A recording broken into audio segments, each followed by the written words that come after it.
छत्तीसगढ़ में देशभक्ति पर सियासत गर्म है। बीजेपी ने आजादी के अमृत महोत्सव पर हर घर तिरंगा अभियान शुरू किया है। बीजेपी के अभियान को टक्कर देने कांग्रेस ने भी प्लान तैयार कर रखा है। कांग्रेस 75 जगह तिरंगा फहराने के लिए 75 किलोमीटर लंबी पदयात्रा निकाल रही है। तिरंगा यात्रा के दौरान कांग्रेसी विधायक अपने क्षेत्र की जनता से मिलकर राज्य सरकार के कामकाज का प्रचार प्रसार कर रहे हैं। सीएम भूपेश का कहना है कि पार्टी का जो सिद्धांत है, नीतियां हैं, सरकार के जो कार्यक्रम हैं, उसे लेकर कार्यकर्ता इस तिरंगा यात्रा में जा रहे हैं और इसका लाभ भी मिलेगा। पार्टी के कार्यक्रम है और पार्टी के जो सिद्धांत हैं, नीतियां हैं और सरकार के कार्यक्रम हैं, उसे लेके कार्यकर्ता इस तिरंगा यात्रा में जा रहे हैं। निश्चित रूप से उसका लाभ मिलेगा। इधर कांग्रेस की तिरंगा यात्रा पर बीजेपी तंज कस रही है। ब्रजमोहन अग्रवाल ने कहा कि सरकार खाली दिखावे का काम कर रही है, वो कुछ नहीं कर रहे। आज जरा बताएं, कांग्रेस ने कितने लोगों को तिरंगा दिया है? बीजेपी ने 25 लाख लोगों को तिरंगा बांटा है। देखिए, वो कुछ नहीं कर रहे हैं। वो जरा बताएं कितने लोगों को तिरंगा दिया है। हमने तो छत्तीसगढ़ में 25 लाख लोगों को तिरंगा वितरित किया है। मैंने आज ही मैं कलेक्टरों से बात कर रहा हूं, तो रायपुर जैसे बड़े जिले में 10,000 तिरंगा। यहाँ की पॉपुलेशन कितनी है? यहाँ की पॉपुलेशन 20 लाख है। तो ये सरकार खाली दिखावे का काम कर रही है, काम नहीं कर रही है। जाहिर तौर पर दोनों सियासी दल राष्ट्रभक्ति की अलख जगाने की मुहिम के बहाने सीधे जनता से जुड़ना चाहते हैं। अपनी अपनी सरकारों के कामों को जनता के बीच पहुंचाना चाहते हैं, जिसमें कुछ गलत भी नहीं है। लेकिन सवाल ये है कि आखिर राष्ट्र ध्वज के नाम पर आरोप प्रत्यारोप की सियासी बहस कहां तक ठीक है? यूं तो तिरंगे के 3 ही रंग होते हैं, लेकिन लगता है इन दिनों तिरंगे पर भी सियासत का रंग चढ़ गया है। हर तरफ तेरा झंडा, मेरे झंडे की ज्यादा ताकत, तेरा झंडा कमजोर, ऐसे आरोप प्रत्यारोप के शोर दिल्ली से लेकर कन्याकुमारी तक और जम्मू कश्मीर से लेकर छत्तीसगढ़ तक देखने और सुनने को मिल रहे हैं। हालांकि सवाल इस बात का नहीं है कि तिरंगे पर राजनीति हो रही है। सवाल तो इस बात का है कि यह सियासत उस मौके पर हो रही है जब पूरा देश एकता के सूत्र में बंधे होना चाहिए था। आजादी का 75वां वर्ष हम मना रहे हैं, लिहाजा ये उम्मीद थी हम 1947 के मेरे तेरे और बंटवारे के विवाद से ऊपर उठ चुके होंगे। लेकिन विडंबना यही है कि सीमाओं का बंटवारा तो फिलहाल खामोश है, लेकिन देश के अंदर ही तिरंगे पर हम बटे बटे नजर आ रहे हैं। नमस्कार, आज के मुद्दे में आप सभी का स्वागत है। मैं हूं आदित्य नामदेव। कांग्रेस का तिरंगा क्या अलग है? भारतीय जनता पार्टी का तिरंगा क्या ज्यादा बड़ा है? क्या नेहरू जी ने ज्यादा मजबूती के साथ आजादी की लड़ाई लड़ी, या फिर वीर सावरकर के योगदान को भुलाने की जरूरत है? हम सुनते तो यही आए हैं कि आजादी में हर किसी ने अपना योगदान दिया। फिर आखिरकार राजनीति किस बात की हो रही है? कांग्रेस क्यों अपना अलग राग अपलाप रही है और क्यों भारतीय जनता पार्टी अपनी पीठ अलग थपथपा रही है? आज राजनीति के ऐसे ही बेतुके रंग पर हम चर्चा करेंगे कि आखिर हम किस मुद्दे पर एक साथ, एक मंच पर, एक सुर में बात कर पाएंगे। तो अभियान पर घमासान हमारी आज की पेशकश है। बात करने के लिए हमारे पास 3 खास मेहमान मौजूद हैं। मेरे साथ मौजूद है उमेश घोरमोड़ी जी, बहुत स्वागत करता हूं उनका, भारतीय जनता पार्टी की तरफ से पक्ष रखेंगे। मेरे साथ नितिन बंसाली जी मौजूद हैं, कांग्रेस के वरिष्ठ नेता प्रवक्ता हैं, बहुत स्वागत करता हूं मैं उनका। मेरे साथ अनिल द्विवेदी जी मौजूद हैं, वरिष्ठ पत्रकार हैं, बहुत स्वागत करता हूं उनका। सबसे पहले तो अनिल जी के पास ही चलूंगा। अनिल जी, ये तिरंगे पर सियासत के लिए क्या चीजें कम पड़ गई हैं कि अब हमको अपने देश का झंडा, तिरंगा, जिसे पे हमें गर्व करना चाहिए कि ये तिरंगा है जिसके कारण हमें आजादी मिली, और एक गर्व महसूस होता है जब आप तिरंगे के, वो बताता है कि कितने शहीदों ने, कितने लोगों ने अपने प्राणों की कुर्बानी दे दी इस तिरंगे को यहां पर स्थापित करने के लिए। ये मेरा डीपी, वो तेरा डीपी, वो नेहरू जी का डीपी, तो वो तिरंगे का डीपी, क्या जरूरत है ये सब चीजों की कि हर चीज को केवल हम राजनीति से ही तौलते जाने? जी बिल्कुल सही कहा आदित्य आपने। और भारतीय राजनीति के बहुत सारे रंग होते हैं, उनकी बहुत सारी रणनीति होती है, बहुत सारे उनके शस्त्र होते हैं, जिसमें वो विपक्ष को और सत्ता विपक्ष एक दूसरे को कहीं न कहीं मात देने की कोशिश करते हैं। और ये एक नया मुद्दा सामने आया है कि तिरंगे को लेकर के, चूंकि भारतीय आज़ादी के आंदोलन के 75 वर्ष पूरे हो गए हैं और नरेंद्र मोदी सरकार केंद्र में है, और उन्होंने ये एक बहुत ही अच्छा आंदोलन शुरू किया कि पूरे देश में घर घर तिरंगा फहराया जाएगा। इससे एक राष्ट्रभक्ति का ज्वार आएगा। और फिर अभी इसकी जरूरत भी थी आदित्य, क्योंकि जिस तरह धार्मिक और सांप्रदायिक सद्भाव जिस तरह बिगड़ा कुछ महीनों में, उसके चलते पूरे देश को एक झंडे के नीचे लाने के लिए जरूरी था कि इस देश में एक राष्ट्रभक्ति का अभियान चले और उसे नरेंद्र मोदी सरकार ने इसे तिरंगे के मार्फत उसे पूरा करना चाहा है और इसका स्वागत है, पूरा देश इसका स्वागत कर रहा है। कल तो मैं देख रहा था, चाहे खिलाड़ियों की पिच हो, चाहे वो नदी में नाव की सवारी हो, चाहे वो राजनीतिक दल के रैलियां हो, सभी जगह तिरंगा फहरा रहा है। तो एक राष्ट्रभक्ति का नया ज्वार पूरे देश में तिरंगे के मार्फत फैल रहा है। जहां तक राजनीति की बात है, ठीक है, अपने अपने कार्यक्रम हैं, अपनी अपनी नीतियां हैं। कांग्रेस का भी इतिहास हम देखते हैं, बहुत गौरवपूर्ण इतिहास है। 175 साल पुरानी कांग्रेस पार्टी जिसने आजादी के लिए वास्तव में लड़ाइयां लड़ी। और आप देखिए कि कभी जो आज जनसंघ था, कभी आरएसएस था, कभी बीजेपी थी, आखिर निकले तो सब वहीं से हैं। तो पहले ठीक है, सबका अपना उद्देश्य अलग था, बाद में जनसंघ अलग हुआ कि हम हिंदुत्व के मुद्दे पर आगे बढ़ेंगे। कांग्रेस जो है वो नेशनलिज्म को लेकर के चल रही थी। तो कांग्रेस ने जिस तरह आंदोलन छेड़ा, लेकिन ऐसा नहीं है कि जनसंघ के लोगों ने आंदोलन नहीं किए, आरएसएस के लोगों ने आंदोलन नहीं किए, उन्होंने भी आजादी दिलाने में उतना ही सबका योगदान रहा। इसलिए आज जब तिरंगे को लेकर के थोड़ी बहुत अपने अपने कार्यक्रम और नीतियां, तो मुझे नहीं लगता इसमें कोई बहुत ज्यादा गड़बड़ वाली बात है। आखिर कांग्रेस भी, कल मैं देख रहा था, प्रदेश कांग्रेस अध्यक्ष के नेतृत्व में गांव गांव जाकर के झंडा चला रही है। प्रदेश कांग्रेस अध्यक्ष मोहन मरकाम सवेरे 6 बजे गांव वासियों को लेकर के तिरंगा लेकर के घूम रहे थे। और इधर बीजेपी है, पूरे शहर में जा रही है, वो तिरंगे लहरा रही है, हर घर में तिरंगा लहराई है। एक बात कहूंगा आदित्य में जो मुझे अच्छी नहीं लगी, वो ये है कि इसके पीछे का जो दुर्विष्ट भाव है कुछ लोगों का, वो ठीक नहीं था। अभी देखिए, रेलवे से खबर आई है कि बीजेपी कार्यकर्ता तो 20 रुपए में झंडा खरीद रहे हैं, लेकिन रेलवे में 35 रुपए में झंडा बेचा गया, और वो भी एक ठेकेदार ने 17 करोड़ रुपए कमा लिए। यानी पूरा रेलवे का रेलवे उसको ठेके के तौर पर तिरंगे को खरीद रहा है। तो ऐसा भी नहीं होना चाहिए कि पार्टियां, राजनीतिक दल अपना पैसा लगाकर, कार्यकर्ता अपना पैसा लगा करके आंदोलन चला रही हैं, तिरंगा सफल बना रही यात्रा को, और दूसरी ओर ठेकेदार किस्म के लोग आ रहे हैं जो आजादी के अवसर को भी कीमती तरीके से भुनाना चाहते हैं। नितिन जी, ये तुम्हारा तिरंगा मेरा तिरंगा, ऐसा नहीं लगता कि एक बार मुख्यमंत्री कहते कि भाई जब नेशनल से, वहां से, केंद्र से ये बातें आई, तो चलिए बृजमोहन जी साथ में आइए, हम दोनों मिलकर तिरंगा फैलाते हैं, वो एक अलग तस्वीर नहीं बनती? वो तिरंगा जो है, तिरंगा यात्रा निकल रही है, इधर घर घर तिरंगा चल रहा है। ऐसा नहीं लगता कि कम से कम तिरंगे के मुद्दे पर, कम से कम तिरंगे के मुद्दे पर एक साथ आना चाहिए था? देखिए, तिरंगे का मुद्दा यहाँ पर कुछ अलग टाइप की बात है जो मैं आपको आदित्य जी क्लियर करना चाहूँगा। 25 साल हुए आज़ादी के, तब तो बीजेपी को तिरंगे की याद नहीं आई। सिल्वर जुबली में, जब गोल्डन जुबली 50वीं मनाएगी तब याद नहीं आई। अभी 75वें वर्ष में ही तिरंगे की याद इन्हें क्यों आ रही है? क्योंकि इनको इनकी जमीन खिसकती हुई नजर आ रही है, ये साफ है। 20 रुपए में तिरंगा बेच रहे हैं, अभी अनिल द्विवेदी जी बता रहे थे 35 में रेलवे बेच रहा है, तो ये ठेकेदारों को सक्रिय करने का काम है। इनका पितृ संगठन आरएसएस, मैं खुला आरोप लगाऊंगा, ये कहते थे कि ये तिरंगा नहीं होता, ये एक रंगा है, और 52 वर्षों तक अपने मुख्यालय में इन्होंने तिरंगा झंडा नहीं फहराया। मोदी जी ने कहा सब अपनी डीपी चेंज कर दे, पर आज भी मोहन भागवत और आरएसएस की डीपी में तिरंगा झंडा नहीं लगा, वो एक्सेप्ट नहीं कर रहे, मतलब साफ है। तो ये तिरंगे के नाम पर जो स्वांग और जो ढोंग रच रहे हैं, हमारा विरोध उस चीज का है।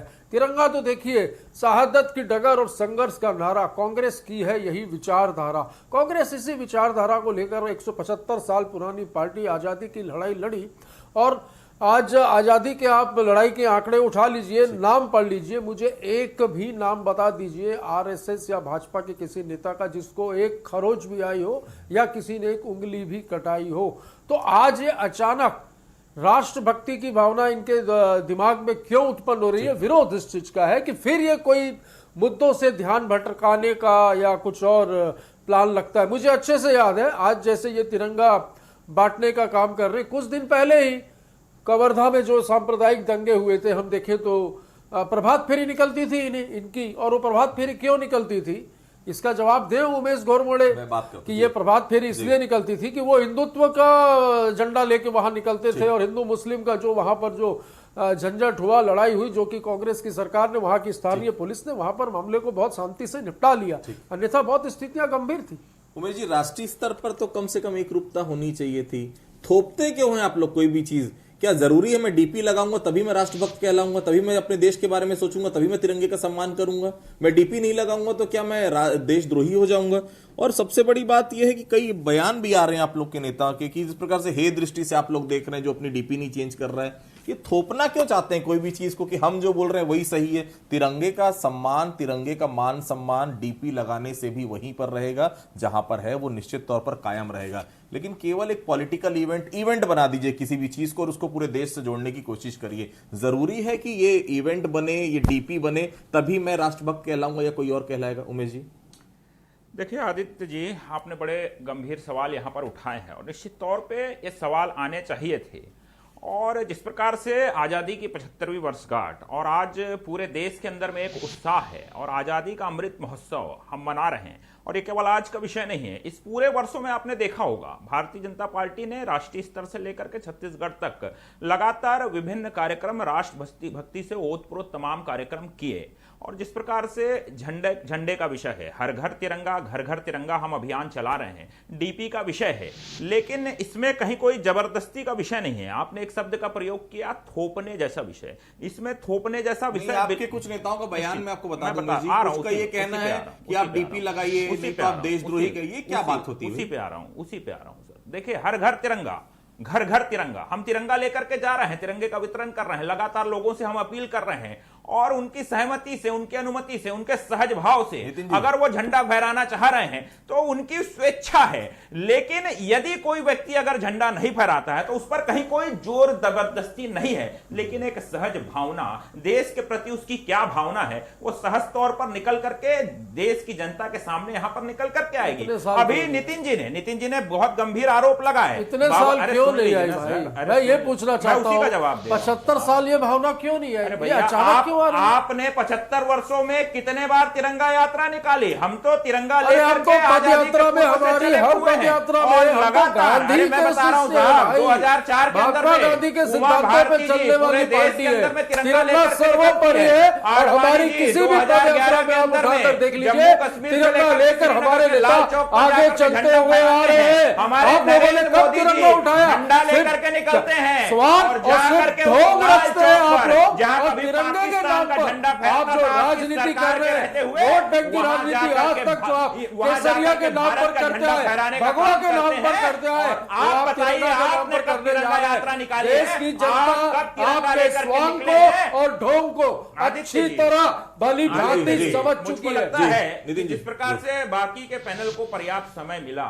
मैं सुन चाहिए, और इस प्रकार से अगर इंटरप्ट करेंगे तो इसके पीछे की भावना, कुछ सवाल है उनके, वो सवाल का जवाब दे दीजिएगा। बोलिए। निश्चित तौर पे मैं उन्हीं सवालों के जवाब और साथ में सवाल भी कर रहा था तो वो चीखने लग गए। मैं तो पूछ रहा हूं ना भैया, 2004 में हमने तिरंगा यात्रा निकाली, 2011 में तिरंगा यात्रा निकाली, मोदी जी गए कश्मीर के अंदर में, लाल चौक के अंदर में झंडा फहराने का और काम आज कश्मीरी पंडित रहने की स्थिति में नहीं है, बोलते हैं निकाल दो हमको वहां से, हमको वहां से हटा दो। सुन लीजिए, ये कश्मीर की बात तो न करें भाई। बात कर रहे हैं जहां जिस तिरंगे की आन बान शान के लिए, एक देश में एक निशान, एक तिरंगा के लिए हमारे नेता श्यामा प्रसाद मुखर्जी ने अपने प्राणों की आहुति दे दी, तब आपके लोग कहां थे? सरकार तब आपके लोग कहां थे? और आजादी की लड़ाई में वो सावरकर ने लिख के दिया था ना कि मेरा इस लड़ाई से कोई लेना देना नहीं, लिखित में माफीनामा भाई। नितिन जी 1931 की ही अगर आप बात कर लेते हैं, आप सवाल उठाते हैं ना, स्वतंत्रता प्रस्ताव कांग्रेस नहीं लेकर के आया ना, पूर्ण स्वतंत्रता प्रस्ताव, उस वक्त आरएसएस के लोगों ने पथ संचलन निकाल करके इसका सम्मान, इसका स्वागत करने का काम किया। बाद में माफी मांगी, सवाल उठाते हैं। 1962 में सावरकर ने माफी मांगी, नेहरू जी ने बाद में सावरकर ने माफी मांगी भाई, सब जानते हैं, इतिहास हमारे भी पढ़ा, हिस्ट्री का छात्र रहा है भैया। नेहरू जी ने क्यों आमंत्रित किया? नेहरू जी ने क्यों आमंत्रित किया? आप बताइए ना, भंसाली जी आप बताइए ना। स्वयं सेवकों ने यदि अच्छा काम नहीं किया तो नेहरू जी ने, अरे भाई उस समय तो आजादी की लड़ाई को एक व्यक्ति की नहीं थी, पूरे देश को आजाद कराने की लड़ाई थी, वो शामिल भी हुए होंगे तो लिखित में माफीनामा देख के भाग भी तो गए। देंगे नहीं, बात बताइए आप झंडे की अच्छा नाम बताइए, कितने लोग, मुख्यमंत्री लोग आजादी की लड़ाई में कांग्रेस भवन के अंदर में कांग्रेस का झंडा फहराते हैं, क्या ये झंडे का अपमान नहीं है? इसका जवाब कब देगी कांग्रेस? 2019 ऐसे में डिस्कशन नहीं हो पाएगा। आप लोग अपनी अपने समय पे बात करिए, उसमें ना आपकी बात उनको सुनाई दे रही, ना उनकी बात आपको सुनाई दे रही है। एक बात को लेकर मैं जरूर यहां पर आपत्ति दर्ज कराता हूं कि आपके नेहरू नहीं, ये गलत बात है। आपके मुख्यमंत्री, ये भी गलत बात है। मुख्यमंत्री छत्तीसगढ़ के हैं, नेहरू जी प्रथम प्रधानमंत्री थे, आपके नहीं, वो इस देश के प्रधानमंत्री थे। उमेश जी कंप्लीट करिए अपनी बात। निश्चित तौर पे मैंने तो कहा ना, ये कहाँ बात अरे एक मिनट सुनिए ना दीजिए, please सर, complete कर आप तो फिर आपको तो अब गोवा की आजादी का आंदोलन भी याद नहीं होगा। गोवा किन परिस्थितियों में था और उन परिस्थितियों में स्वयं सेवकों ने सशस्त्र जाने की अनुमति मांगी, नेहरू जी ने मना किया। 10 वर्षों तक वहां पर स्वयं सेवकों ने संघर्ष किया। अगर आप दादर हवेली की अगर हम बात कर ले, 1954-55 की बात कर ले, सेना के हस्तक्षेप के बाद वहां पर आजादी मिली। 2 अगस्त 1955 बदल देंगे भाई, अगर तिरंगा झंडा अगर किसी ने किया है, ये इतिहास बदल देंगे। किया है। इसी चीज की चिंता है कांग्रेस को। कांग्रेस भारत छोड़ो यात्रा निकाल रही है और आप भारत तोड़ने की बात कर बताने वाले। चलिए मैं आऊंगा आपके पास, अनिल जी भी मेरे साथ जुड़े हैं, मैं आऊंगा आपके पास। नितिन जी, जातिवाद के डंडे बनाकर उमेश जी मैं आऊंगा आपके पास। राजनीतिक उमेश जी मैं आऊंगा आपके पास। ये नितिन नहीं जी, चलेगा, ये नहीं नितिन चलेगा। जी मैं आऊंगा आपके पास। अनिल जी, ये ऐसा नहीं होता कि अगर यही हम तिरंगा यात्रा निकाल रहे हैं या हर घर तिरंगा अभियान जो हम चला रहे हैं, दोनों पार्टियां अगर मिलके करती, क्योंकि ये कोई हिंदू मुस्लिम वाला तो सब्जेक्ट है नहीं, तिरंगा तो सर्वमान्य है, कोई ऐसा नहीं कि वो हिंदुओं का केसरी रंग का झंडा हो गया, मुस्लिमों का हरा रंग का झंडा हो गया। भाई तिरंगा मतलब तिरंगा, और दोनों ही रंग उसमें है। यही खूबसूरती है भारत की और यही एकता की मिसाल है भारत की। क्या दोनों ही दल मिलके नहीं कर सकते थे? ये मेरी यात्रा, तुम्हारी यात्रा, ऐसा नहीं लगता कि जोड़ने का जो अर्थ था वो कहीं ना कहीं अब ये राजनीतिकरण ज्यादा हो गया इस पूरे कार्यक्रम का? बिल्कुल, मुझे भी लगता है आदित्य कि दोनों ही राजनीतिक दल एक साथ तिरंगा लेकर के चले। मुझे लग रहा है ये तो हो सकता है कभी कभी सपनों में हम लोग देख लें तो देख लें, ऐसा पॉसिबल संभव नहीं हो पाता है, क्योंकि हर पार्टी, हर राजनीतिक दल की अपनी नीतियां हैं, अपने कार्यक्रम हैं, और हर राजनीतिक दल अपना क्रेडिट भी लेना चाहेगा, ये भी सब लोग जानते हैं। उनकी राजनीतिक मजबूरियां भी हैं। हाँ, ये जरूर है कि नीति और उद्देश्य और जो सवाल हैं वो अपने अपने स्तर पर उठाने होते हैं और उनका जवाब भी एक दूसरे से हासिल करते हैं। पर देखिए मुख्य बात क्या है कि हम सब तिरंगे के नीचे हैं। ओलंपिक अभी देखिए राष्ट्रमंडल खेल हुए आदित्य जी, जितने गोल्ड मेडल जीते लोगों ने, जितनी बार तिरंगा निकलता था, मतलब हमारी रोएं खड़ी हो जाती थी। भाई मैं तो कई बार रोया हूं मैं कि हमारे जो पदक खिलाड़ी जीतते थे और जब वहां पर तिरंगा गूंजता था, जिस तरह राष्ट्रगान गूंजता था, हमारे रोएं खड़े हो जाते थे। तो ये एक देशभक्ति है। ऐसा नहीं है कि उसके लिए बीजेपी ने कुछ कम किया या कांग्रेस ने कुछ कम किया, लेकिन देखिए कुछ सवाल तो इतिहास में उठे हैं और उठने चाहिए कि तिरंगे को लेकर के बहुत सी लड़ाइयां लड़ी गई। तिरंगा कौन सा हो, राष्ट्रीय ध्वज कौन सा हो, तिरंगा उसमें शामिल हो कि ना हो, इसको लेकर के कांग्रेस उस समय जो लीड कर रही थी पूरे स्वतंत्रता आंदोलन को, वहां पर कई बार सवाल कर। खुद महात्मा गांधी जी ने तिरंगे को 2 बार सामने पेश किया कांग्रेस अधिवेशन में और उसको खारिज किया गया कि नहीं, अभी तो इस रंग को शामिल करना चाहिए, अभी तो उस रंग को शामिल चाहिए। ठीक है, पूरे देश में हम चार धर्म के लोग रहते हैं, उन सबका प्रतिनिधित्व तिरंगे में होना चाहिए। और अंततः तिरंगा जब सामने आ गया तब फिर एक राष्ट्रीय ध्वज हमको मिल गया, तो अब इसमें कोई राजनीति नहीं होनी चाहिए। लेकिन सवाल वही है, इंटेलेक्चुअल वर्ग भी सवाल वही करेगा कि 2002 के पहले सब किसी भी भारतीय को तिरंगा झंडा फहराने का अधिकार क्यों नहीं था? ये इसमें कोई भी राजनीतिक दल रहा हो, मैं कांग्रेस पे या बीजेपी में नहीं जाना चाहता। 2002 में जब उद्योगपति नवीन जिंदल ने तिरंगे झंडे की लड़ाई लड़ी, सुप्रीम कोर्ट ने वहां से अधिकार हासिल किया कि प्रत्येक आदमी को अपने घर में तिरंगा फहराने का अधिकार होना चाहिए। ये 2002 तक ये अधिकार आपने क्यों नहीं दिया? ये सवाल देखिए, मैं उस पर नहीं जाना। हाँ देखिए, तो ये सवाल है कि 2002 के पहले तक ये नियम क्यों नहीं था कि कोई भी संगठन, कोई भी घर में अपना तिरंगा झंडा फहरा सकता है। लड़ाई लड़ी नवीन जिंदल जी, 2002 के बाद आज सब लोग तिरंगा झंडा फहरा रहे हैं। बीजेपी उसी को भुनाना चाह रही है, बीजेपी उसी आंदोलन पर आगे चल रही है और कांग्रेस के पास कहीं ना कहीं कुछ ऐसे सवाल हैं जिसके लिए वो निरुत्तर है।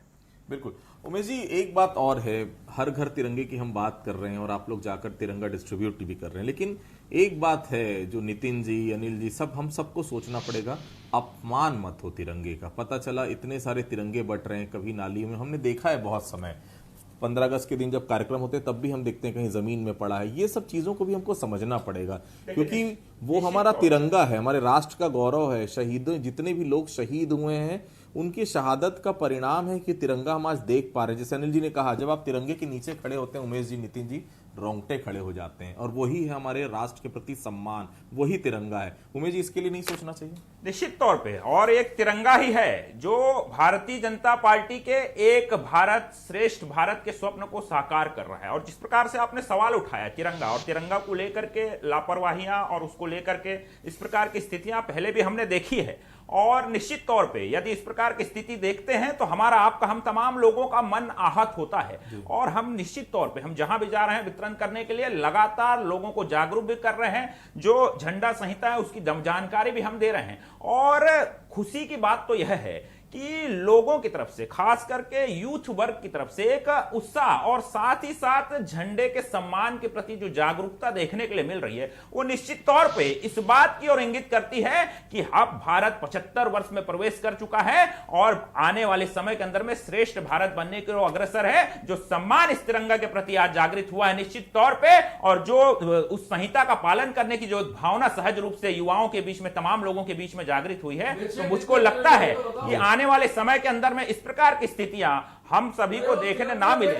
और कितना कमाया ये भी बता दो, जनता जानना चाहती है। तो अरे फ्री में बांटो ना भाई, ये बांटना है तो ये बेच क्यों रहे हो? और ये खादी को बदल के पॉलिस्टर और क्या क्या कपड़ों के तिरंगे तक को छूट दे दी आपने।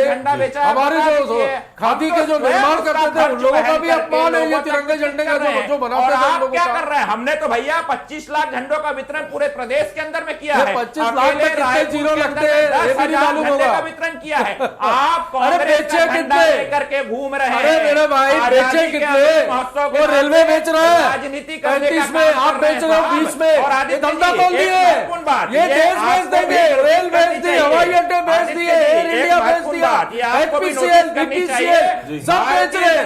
ये देश बेच देंगे भाई। और रुक जाओ, जनता समझ रही है तिरंगे को भी बेचने का काम कर रहे हैं। तिरंगा झंडा लेकर शर्म आनी चाहिए, डूब मरना चाहिए आप लोगों को। 20 रुपए में तिरंगा बेच रहे हैं, लेकिन कांग्रेस की 35 में रेलवे बेच रही है। ये क्या इन लोगों ने नया व्यापार शुरू किया? का झंडा देखने मिलेगा। और ये चीख पुकार मचाने से कुछ नहीं होगा। चीख पुकार नहीं है, ये आवाज है। ये तिरंगा एक देश के 135 करोड़ जनता की शान है, बाल है, अभिमान है, हम सबका स्वाभिमान है। भक्ति का ढोंग करने का यहाँ पर प्रयास कर रहे हैं। नितिन जी, एक चीज और आई थी सामने, बीच में सोशल मीडिया में वायरल हुआ था, अनिल जी भी ने भी देखा होगा। प्रमोद दुबे जी कह रहे हैं तिरंगा अमर रहे, क्या था कुछ? मैं सुना था मैंने कहीं पर, क्या ये कहां से आई थी ये चीजें? क्या जो भीड़ लेकर चल रहे हैं, या मैंने फिर कहा political event Bharatiya Janata party को बनाने की बखूबी आदत है, लेकिन वही पॉलिटिकल इवेंट कुछ नेता आपके यहाँ भी बनाना शुरू कर दिए नितिन जी, ये होना चाहिए नहीं होना चाहिए? मैंने वो बात सुनी नहीं और मुझे जानकारी में भी नहीं है कि ये तो नकारेंगे ना जब पोल खुलेगी। ए भाई, जब ने आप तुमने सुना क्या? सुना क्या?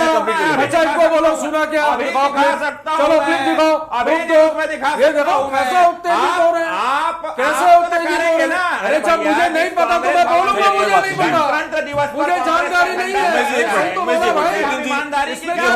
है। इसमें इतना उनसे हम क्या उम्मीद करेंगे? ये होना चाहिए था।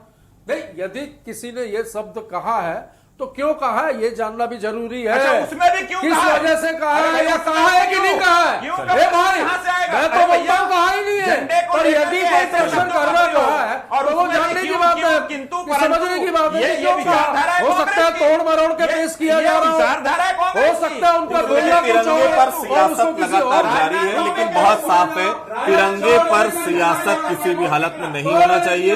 तिरंगा हमारे मान सम्मान और अभी तक जो लोगों ने कुर्बानी दी उसका प्रतीक है। पूरे देश को जोड़ता है हमारा तिरंगा। तो भारत जोड़ो, आप तिरंगा यात्रा निकालें, हमर घर तिरंगा यात्रा निकालें, तिरंगा यात्रा अलग से निकालें, लेकिन एक बात हम सबको सोचना पड़ेगा कि इस तिरंगे का किसी भी हालत में अपमान नहीं होना चाहिए और ये कोई इवेंट बनकर ना रह जाए। राष्ट्रभक्ति, देशभक्ति की भावना किसी के बोलने से नहीं आती, ये मन के अंदर से जागृत होती। तो आज की चर्चा में आप सभी लोग हमारे साथ जुड़े, आप सभी लोगों का बहुत बहुत धन्यवाद। तो आज के मुद्दे में फिलहाल इतना ही, कल किसी अन्य मुद्दे पर फिर से मुलाकात होगी, तब तक के लिए बहुत बहुत धन्यवाद।